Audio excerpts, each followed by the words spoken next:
sera plus simple. Donc on est là, d'accord? On pense. Un des points intéressants, c'est vraiment contrôler le partenaire. Vous vous souvenez, on l'avait déjà vu, pour ceux qui sont là depuis le début de saison, contrôle avec la hanche. Vous vous souvenez? Et on faisait ça. Hop. Ce contrôle de hanche, il est intéressant, parce que pour lui, s'il a... parfois on est trop là.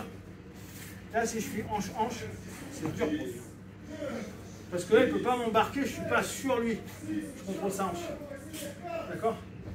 Donc, premier temps, classique, donc on était à l'intérieur. D'accord?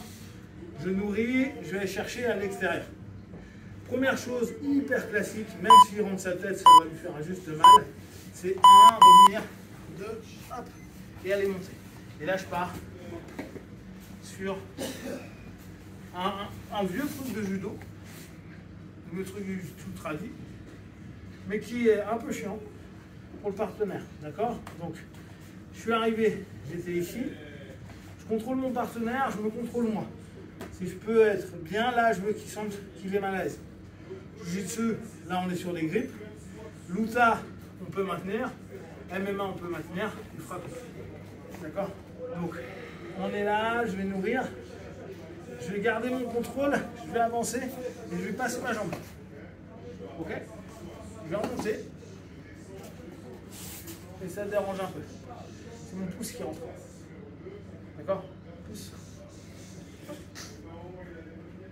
Et je crée après une contrainte par rapport à ça. Qui est la contrainte de tête. À ce moment-là. D'accord? Ça, c'est le premier. C'est plutôt sympa. On peut le faire à genoux ou debout. Hein. Je peux très bien revenir là, me lever et bam, et y aller complètement. On ne le voit plus beaucoup en jiu-jitsu, parce que les gars évitent de rester trop en cavale tout le PJ. Ça se fait encore, mais ça reste très rare d'un point de vue statistique.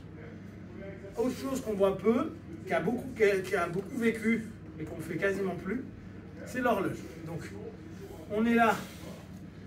Donc, on part d'ici. Hein. Là, on va revenir ici. Dans un premier temps, on va le faire en ajustant l'autre côté du lit.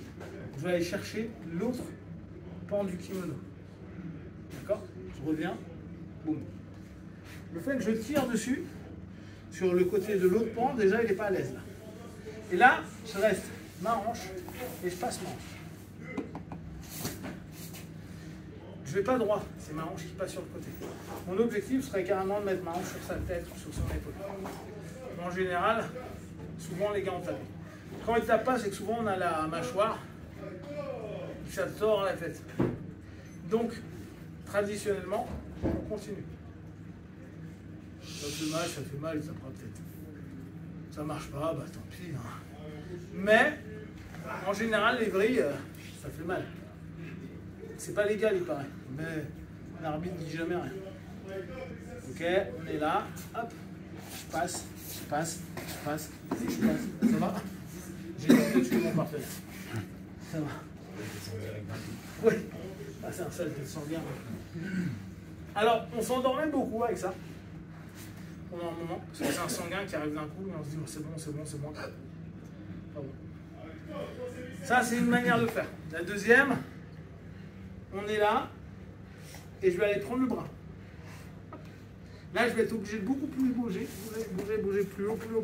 Et pareil, hop, je vais arriver à un point de passage. En général, je dois passer son épaule pour que ce soit effectif. Et souvent, on tend complètement pour qu'il y ait vraiment la pression plus la pression de ma hanche. Et c'est assez dur à maintenir. Il est un peu moins effectif comme ça, mais il est moins dangereux pour moi. Je risque de moins de me faire ramener et puis potentiellement d'ici, je suis là. Je peux aller travailler sur d'autres choses, genre ça marche pas ici, j'y arrive pas, je repasse en intérieur, hop, et je vais aller commencer à travailler un mouen en haut par exemple. Hop. C'est jouable. D'accord? On verra ça après. C'est bon pour vous? Ouais. C'est assez simple, c'est très basique, mais c'est intéressant pour capter comment on peut ennuyer quelqu'un en quadrupédie. Si on ne soumet pas, c'est pas grave. Il aura réagi. Parce que ce qui est chiant parfois, c'est quand on est en quadru, les mecs restent en quadru et on n'arrive pas du tout à travailler.